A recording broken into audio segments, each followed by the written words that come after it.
3장 1절부터 15절입니다. 아침부터 힘껏 찬양하니까 아주 은혜가 가득합니다. 전도서 3장 1절부터 15절까지 말씀입니다. 한 절씩 교독하겠습니다. 범사의 기한이 있고 천하 만사가 다 때가 있나니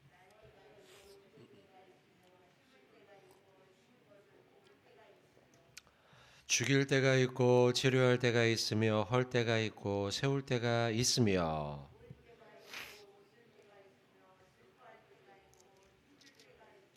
돌을 던져버릴 때가 있고 돌을 거둘 때가 있으며 안을 때가 있고 안는 이를 멀리할 때가 있으며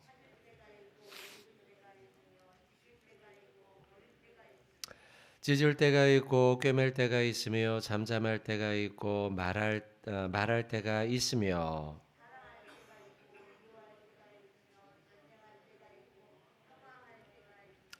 일하는 자가 그의 수고로 말미암아 무슨 이익이 있으랴.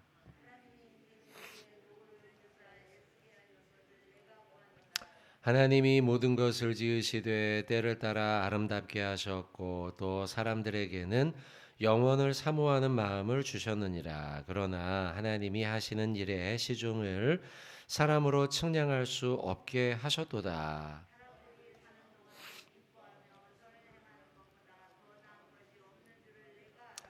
사람마다 먹고 마시는 것과 수고함으로 낙을 누리는 그것이 하나님의 선물인 줄도 또한 알았도다.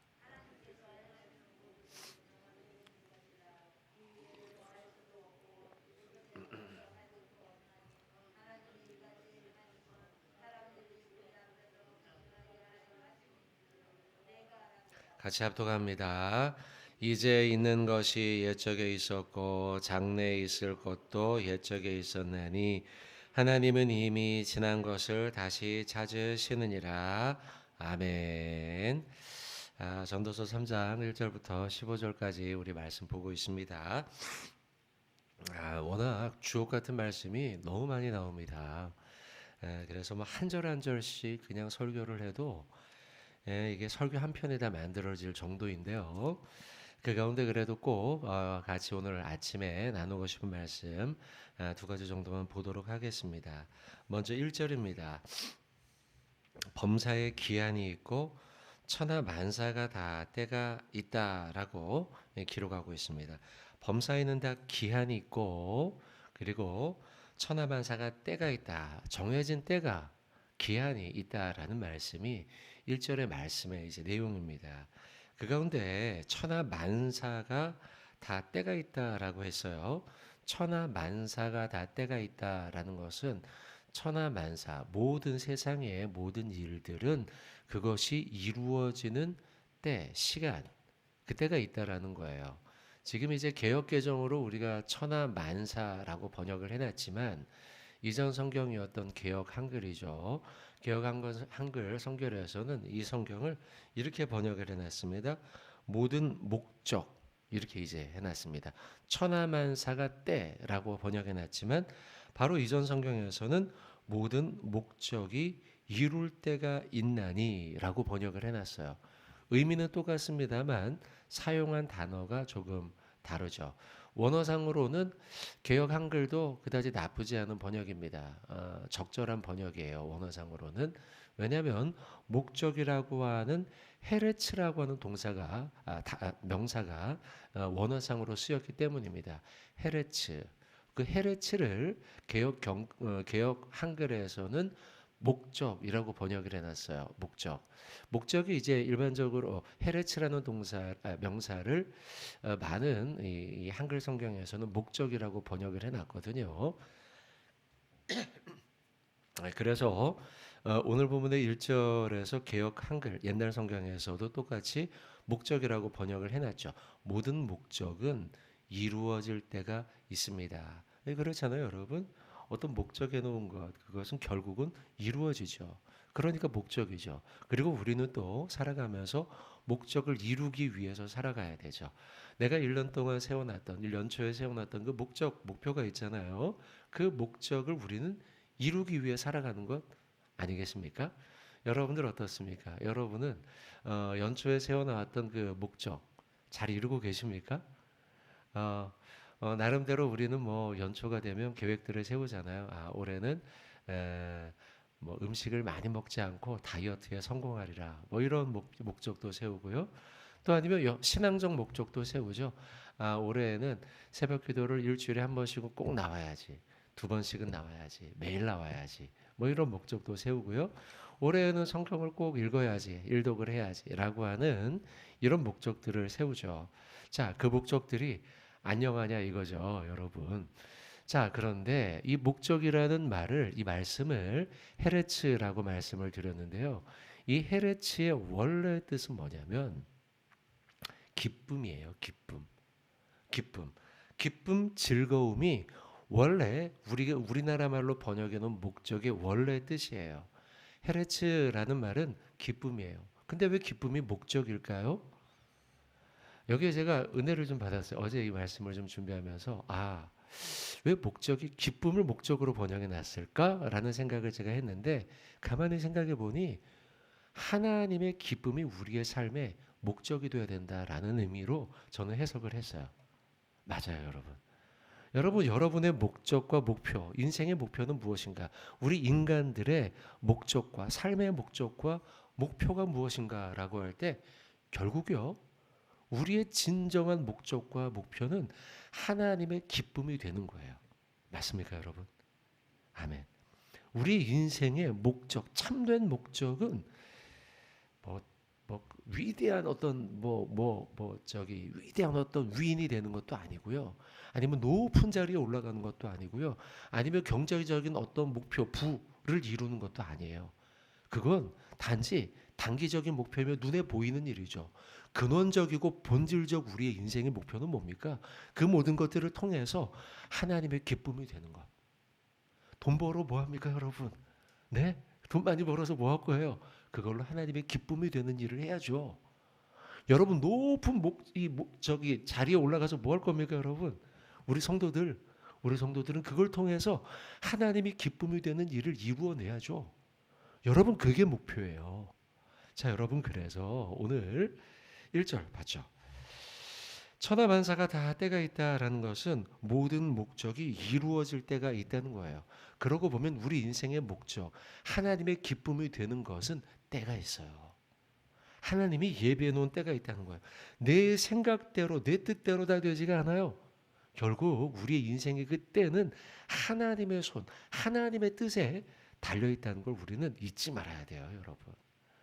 우리 그래서 살아가면서 인간의 뜻대로 무엇인가를 하기 위해서 달려가는 인생이 아니라 하나님의 뜻, 하나님의 기쁘심, 그 뜻대로 우리가 살아가는 자가 되어야 된다는 거죠. 솔로몬 여러분, 오늘 말씀은 솔로몬이 쓴 것 아닙니까? 솔로몬은 참 주도면밀한 사람 아닙니까? 지혜롭고 또 자신의 뜻을 다 이뤄냈던 인물 가운데 하나라고 우리는 볼 수 있어요. 그러나 여러분 그의 결국의 고백이 뭔지 아십니까? 조금 앞으로 한번 넘겨보시겠어요? 전도서 잠언 앞으로 넘어가죠. 잠언 16장입니다. 참 주도 면밀한 사람임에도 불구하고 인간의 뜻은 참 부질없는 것이다. 결국 우리의 인생은 하나님의 뜻과 하나님의 기쁨에 달려 있다라고 고백을 해요. 16장 9절입니다. 16장 9절. 같이 한번 읽어보겠습니다. 시작. 사람이 마음으로 자기의 길을 계획할지라도 그의 걸음을 인도하시는 이는 여호와시니라. 아멘. 우리의 뜻대로 인생을 이룰 수가 없다는 거예요. 우리가 아무리 계획할지라도 우리의 걸음을 인도하는 분은 누구십니까? 여호와 하나님이다라고 고백하면서 결국 우리의 인생의 그 목적을 이루는 때는 나에게 달려 있는 게 아니라 누구에게요? 여호와 하나님에게 달려 있다라고 말씀하고 있어요. 예레미야 선지자 아시지 않습니까, 여러분? 예레미야 선지자가 하나님의 말씀을 세상 가운데 이스라엘 백성들에게 선포했어요. 근데 그 메시지가 심판의 메시지였잖아요. 멸망할 거라는 거죠. 사람들이 그 이야기를 듣고 좋아하겠습니까? 멸망한다고 하는데요. 싫어하죠. 다 싫어하고 막 예레미야를 핍박하고 비난하지 않습니까? 너무 힘든 거예요, 예레미야가요. 그래서 그 이야기를 듣다가 낙심이 되는 거죠. 그래서 포기하게 돼요. 나 다시는 안 전할 거야. 다시는 안 전할 거야. 하루에 12번도 더 막 나 포기하겠다고 막 그렇게 말을 막 하다가요. 다시 또 아니지. 아니지. 내가 하나님의 말씀을 전하는 걸 어떻게 포기할 수 있겠어? 라고 하면서 다시 하나님의 말씀을 또 전합니다. 회개하십시오. 이 세상이 멸망할 것입니다. 라고요. 그러고 난 다음 마지막에 이렇게 고백해요. 예레미야도 한번 보죠. 예레미야 10장입니다. 예레미야 10장. 인생에 대해 고백하는 거죠. 예레미야 10장 23절입니다. 똑같은 말씀이에요. 똑같은 말씀을 지금 찾아보는 이유는 하나님의 이끄심과 하나님의 뜻대로 붙들림 받아 살아가는 하나님의 백성들이 어떻게 고백하는가 인생에 대해서 보는 거예요. 예레미야 10장 23절입니다. 시작. 여호와여 내가 알거니와 사람의 길이 자신에게 있지 아니하니 걸음을 자, 사람에게 있지 않다는 거예요. 그것은 누구에게 손에 있느냐? 아까 잠언의 말씀처럼 하나님, 여호와 하나님의 손에 있다는 거예요.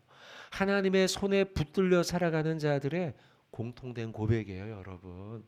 내게 인생의 길이 그 결국이 주어져 있지 않고 그 모든 걸음걸음과 인생의 결국은 하나님의 손에 있다라고 고백하고 있는 것이 잠언의 고백이며 예레미야의 고백이라는 거예요. 자, 오늘 본문으로 넘어와서 여러분들 우리가 어떻게 살아가야 하는가? 우리의 인생의 결국은 하나님의 손에 있으니 결국 인생의 목적을 이루는 때 역시도 하나님의 손에 있다. 내가 그걸 다 하기 위해서 힘써봐야 소용없으니 하나님께 모든 것을 맡기라.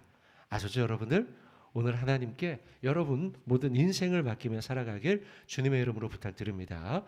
한 가지 더 말씀을 보겠습니다. 2절부터 8절까지의 말씀을 보시면 제일 많이 나오는 표현이 뭡니까 여러분?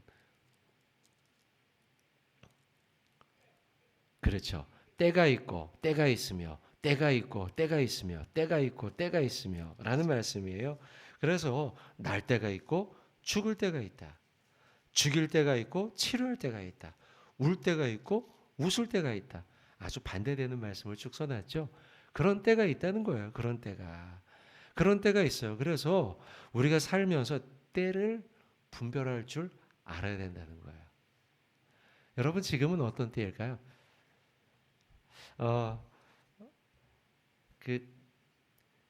이 쭉 나와 있는 2절부터 8절까지의 말씀에 반대되는 이 표현들을 쭉 써놓으면서 우리에게 주는 메시지는 결국 분별해야 된다는 거예요. 때를 주님 안에서 때를 분별해야 된다는 거예요. 여러분 제가 시간이 또 많이 가니까 간단히 말씀을 드리면 요셉 있지 않습니까? 요셉이요. 요셉이 꿈을 해몽하면서 그가 때를 분별했어요. 7년 풍년 그리고 애굽에서요. 그리고 7년 흉년 요거를 이제 알았잖아요. 꿈을 해몽하면서요. 그러면서 7년 동안의 때를 분별해서 곡식을 저장하죠. 이때는 모을 때, 저장할 때라는 걸 알았죠.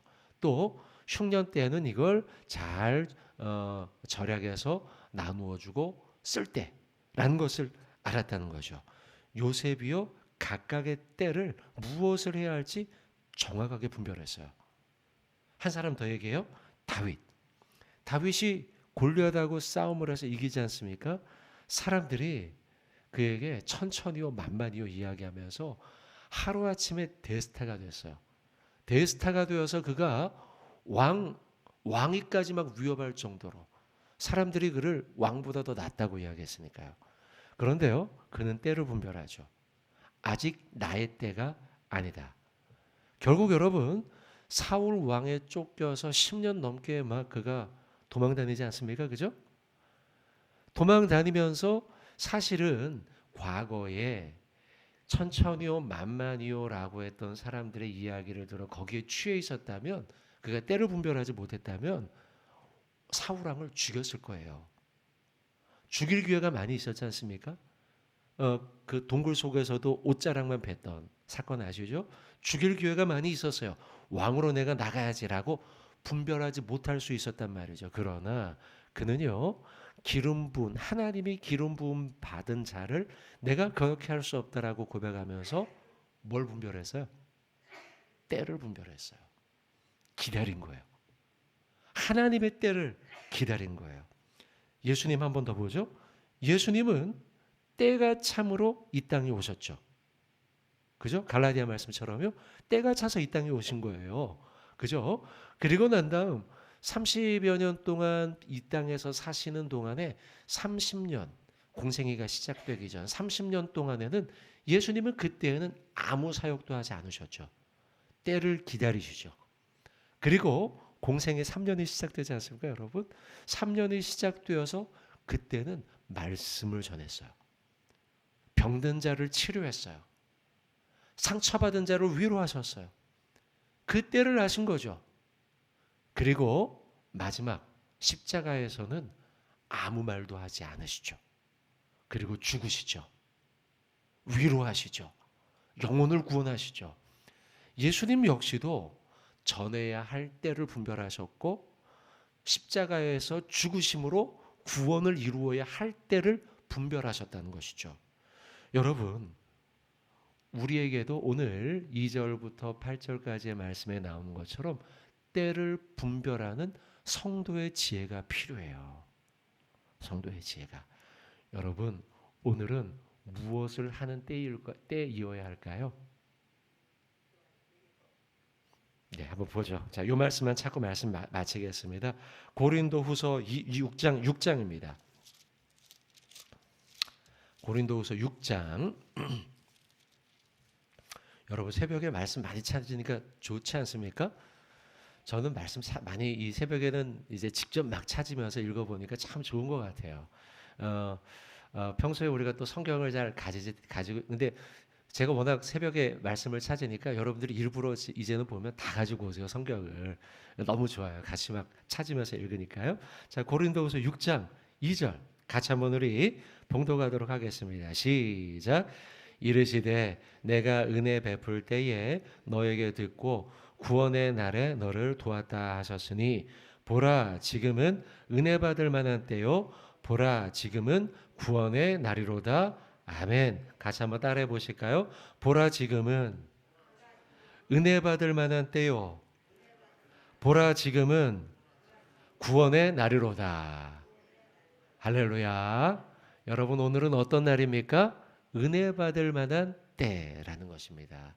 오늘 우리가 어떤 때로 분별해야 되는, 오늘은 지금은 어떤 때라고 우리가 분별해야 되는가? 바로 은혜 받을 때라고 우리는 분별해야 돼요.